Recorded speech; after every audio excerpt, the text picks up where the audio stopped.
Kembali lagi bersama Yusuf Mansur di Wisata Tian TV. Di bagian pertama ini,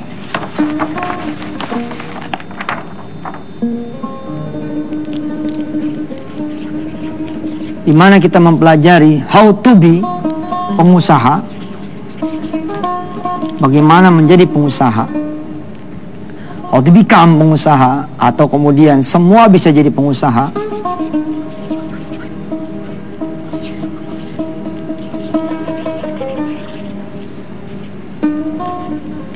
Di bagian yang pertama ini saya ingin mengingatkan bahwa tidak ada kedudukan yang lebih baik antara pengusaha dan pekerja kecuali mereka yang bertakwa pada Allah Subhanahu wa taala.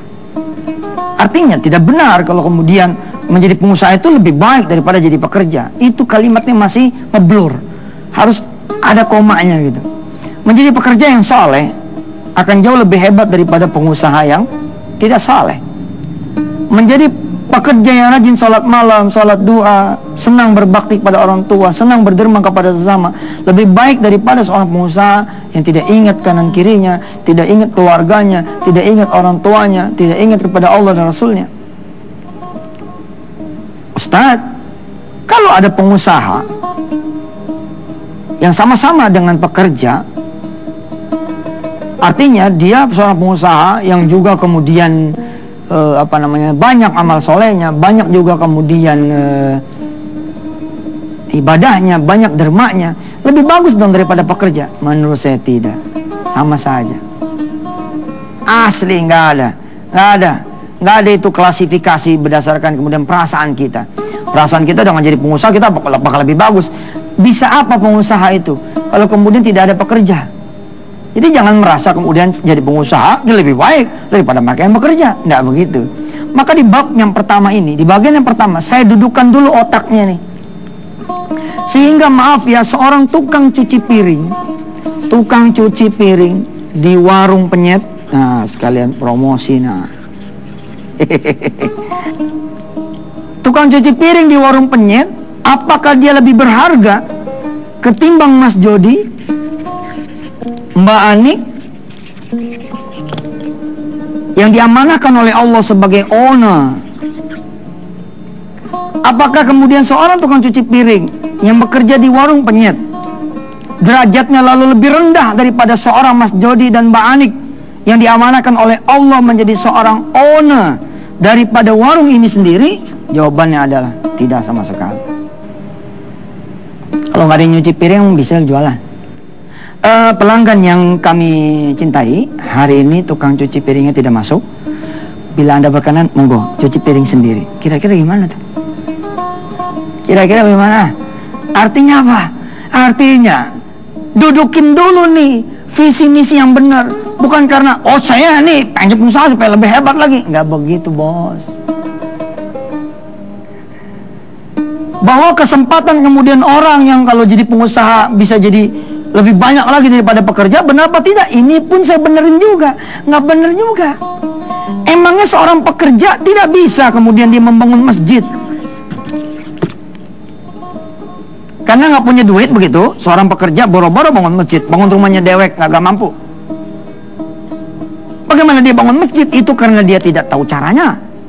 Tapi kalau dia tahu caranya, insya Allah seorang yang miskin pun bisa punya masjid.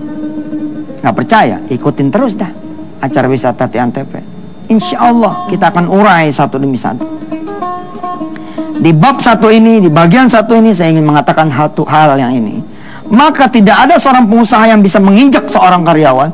Tidak ada seorang yang kemudian karyawan merasa lebih hina, lebih gimana gitu. Aduh, saya mah cuma karyawan kecil, Ustaz. Gak ada. Ini pikiran kita aja yang membuat kita jadi besar, kita jadi kecil. Kita jadi besar ya sombong, kita jadi kecil ya merasa nanti putus asa. Nggak ada. Ini dulu didudukin. Ustadz, sebagai kalimat motivasi bagaimana? Kalau sebagai kalimat motivasi boleh. Dorong semua teman-teman menjadi pengusaha. Insya Allah Indonesia lebih banyak lagi membutuhkan pengusaha-pengusaha. Karena jumlah pengusaha di Indonesia ini relatif masih sedikit. Sedikit, sangat sedikit. Lalu saya angkat topi deh tuh buat teman-teman, ya kayak Mas Ipo, Mas Mono, ya, teman-teman yang kemudian mendorong lahirnya pengusaha-pengusaha. Insya Allah kita sama-sama. Tapi izinkan saya kemudian di bagian satu ini benerin dulu, supaya kemudian orang tidak gegap gempita meninggalkan dunia pekerjaan, beralih kepada dunia pengusaha, sementara hatinya tidak disiapkan. Saya termasuk yang tidak setuju gitu. Umpama begini, kenapa ente mau berhenti dari kerjaan? Oh, saya sudah ada usaha dikit, saya juga sudah punya tabungan dikit. Lihat yang dia andelin, usaha sama tabungan. Nanti ini jadi Tuhan. Jadi Tuhan, manakala kemudian dia benar-benar berhenti, lalu usaha ini tidak jalan, tabungannya juga ditipu sama orang, akhirnya apa? Kerja enggak, jadi pengusaha juga kagak, lontang-lantung aja udah. Yang mesti disiapin di bagian bab satu ini dulu, apa? Hati, visi misi, tujuan, kenapa ente harus jadi pengusaha, begitu kira-kira. Set, nggak menarik pembahasannya. Kan kalau mau menarik tuh ya, orang dibikin jadi kaya, orang dibikin kemudian jadi sukses, orang dibikin jadi begini dan begitu. Justru menurut saya ini yang penting, saudara.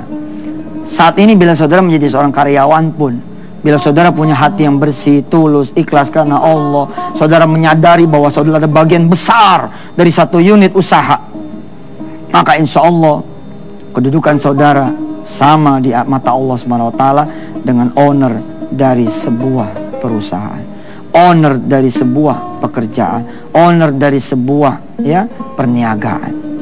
Begitu saudara. Kalau sudah benar nih, nah mulai kita melangkah. Tapi saya pengen tetap usaha, saya kan pengen perbaikan diri. Iya, saya bilang, iya, perbaikan diri maksudnya bagaimana? Kalau cuma pengen beli mobil, nggak usah jadi pengusaha juga bisa punya mobil. Bagaimana caranya? Ya udah, kita lewatin dulu nih yang mau lewat ntar kita belajar bagaimana seorang pekerja bisa kemudian yang memiliki